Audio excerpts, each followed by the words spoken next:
I think I'm not feeling this anymore. I don't think, I know I'm not feeling this anymore. I'm sorry. Okay, no, that's fine. It's fine? Yeah, I mean, if you want to break up, that's fine. You're not mad? No. Okay. That's good.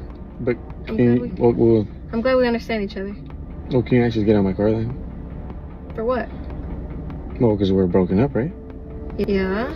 So then you could just get out of my car. But you picked me up. Yeah, it's fine. I picked you up when I picked up my girlfriend. Yeah? I don't have a girlfriend. I don't have a girlfriend anymore. I live an hour away. I can't just go. She expected tears, arguing, maybe some begging. Not okay. That calm response threw her completely off. She wanted the emotional power of ending things, not the actual ending. And when a man accepts a breakup without drama, it exposes something people hate to face. You have to take me home. Well, it kind of sounds like a you problem. I mean, like, I don't know you. Like, are we a thing? You're gonna let me go home alone? Well, yeah, I mean, we're nothing, so that's not really my problem. But, so you don't care about me? No, there was a point when I cared. It's just, you're not my girlfriend, so. You're gonna let me walk out? Yeah, I actually do gotta go home, so if you could just please step out, please. No, I have to go home too. You're the one that picked me up. I don't know what to tell you. This is my car and you're not my girlfriend, so. She says, "We're nothing." And the moment he treats it exactly like that, she panics. Now it's, "You're gonna let me go home alone," as if the breakup didn't just happen. You don't get relationship privileges after ending the relationship. If men are suffering in silence, why am I always hearing about it?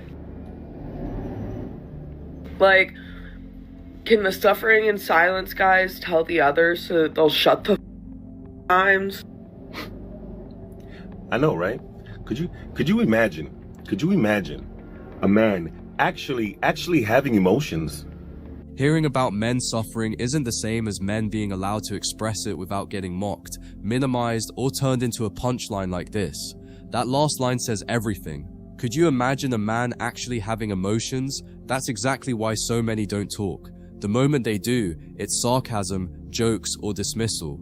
So yeah, men aren't silent because they have nothing to say. They're silent because every time they speak, this is the response. Providers, so go do that job, go learn a trade, go do something. Well, you said that that's all they're good for. Yeah. And what are you good for? A lot of things. Like? I'm funny, I'm smart. You haven't demonstrated that yet. Okay, well, that's your opinion. I'm a musician, I dance. You dance? The list goes on and on. What a great quality, you can dance. What do you bring to the table, though? She lists traits, funny, smart, I dance. But none of that answers the actual question. What do you bring to a partnership? Chemistry and hobbies are nice, but they're not contributions. When someone dodges that question, it's usually because they've never had to answer it before. What do I bring to the table? Yeah. I'm smart, I'm funny, I'm attractive, I have talents. I don't know if men are so useless that their only job is to be providing for you. It sounds like you're just a typified eater. Like, I don't know what you're really bringing to the table. You're just kind of consuming resources, right? I mean, if you want to hear the answer that I could be domesticated and I can cook and clean and do all that, I can. No, that's not what I'm asking. What I'm asking is what of value are you bringing to society? By being me, By being you.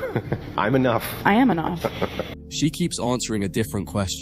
Being smart, funny, or attractive is great, but that's who you are, not what you do. When it finally lands on "I'm enough by being me," it sounds confident, but it skips the point. Relationships and society run on contribution, not just self-belief. If you can't explain the value you add beyond existing, that's not empowerment, it's avoidance. Okay. I'm aware that there is criticism for this style of podcast, and people think, oh, they just bring women on to like own them, to be mean to them. But I'm not so sure. I think that there's more sophistication going on in these kinds of exchanges than people give them credit for. And I can completely understand why these types of shows took off and became so popular. Because it's revolutionary. It's not something we've seen in our culture before, at least not in the mainstream. What you're seeing is women being spoken to like they are men. That's it. It's that simple, but it's so different to what we're used to. Excuse me, miss, you just said an opinion? Okay, explain it. Justify it. Defend it. Oh, you're upset? Irrelevant. The conversation continues. These are the typical standards that we apply to men in conversations, but lots of women cannot meet these standards. There are so many clips out there of women during these shows just like bursting into tears and walking off the set because they can't handle it anymore. Let me say this really quick. I have obviously bitten off more than I can chew. No, you're good. No. Oh, you're doing great. Don't worry about it. The conversation keeps going. whether you're comfortable or not. That's how men are spoken to all the time. These podcasts feel shocking because a lot of women aren't used to their emotions pausing the discussion. When that cushion is gone, some people crumble, not because they're attacked, but because they're finally being challenged. So I just got back from out of town, right? I was on a business trip, came back to see my wife, but she wasn't here and I was kind of confused. Like, whatever. But I walked into the bathroom to use the restroom and I noticed something under this towel, right? And at first I didn't want to touch it, but it's literally some dude's drawers. So she must have had somebody over when I was out of town. Gotcha.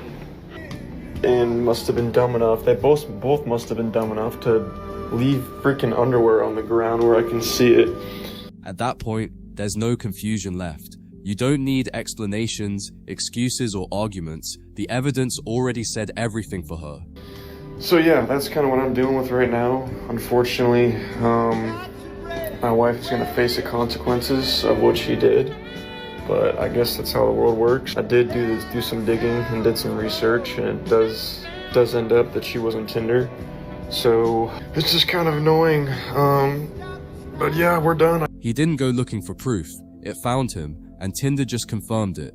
Not everyone faces consequences right away, and that's frustrating. But walking away is still a consequence. When someone reaches the point of saying we're done without anger, it means they've already accepted the truth and chosen peace over chaos. What's up with men? I don't know. I wanted to ask you, men don't come up and ask or talk to you anymore. There was this cute guy. He went to the bar at one point, so I was like, oh, let me go to the bar too. So I saddled up next to him at the bar and kind of gave a look, and he looked right at me and then looked away. I was like, okay, well, never mind. I was seeing something that apparently wasn't actually happening. And as we left, one of the other bachelorettes on this trip was like, oh my gosh, that guy kept looking at you. Did you guys talk? I was like, wait, what? You saw it too? I guess I could have said, hi, how are you? I don't know why I didn't. I guess I was like, I made that move. Meet me the other 75% of the way or whatever it is. It is becoming like that. I think that there's a shift in it. And honestly, women have to take more of the reins in a way. For years it's been, don't talk to us,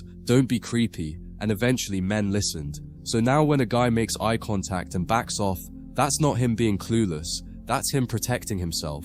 He doesn't want to be embarrassed or turned into a problem. You can't spend years blaming men for approaching and then wonder why they don't anymore. This is just the result of that shift playing out in real life. Alright guys, we're gonna leave it there for today. If you enjoyed the breakdown, hit subscribe before you head out, and I'll see you in the next one. Take care.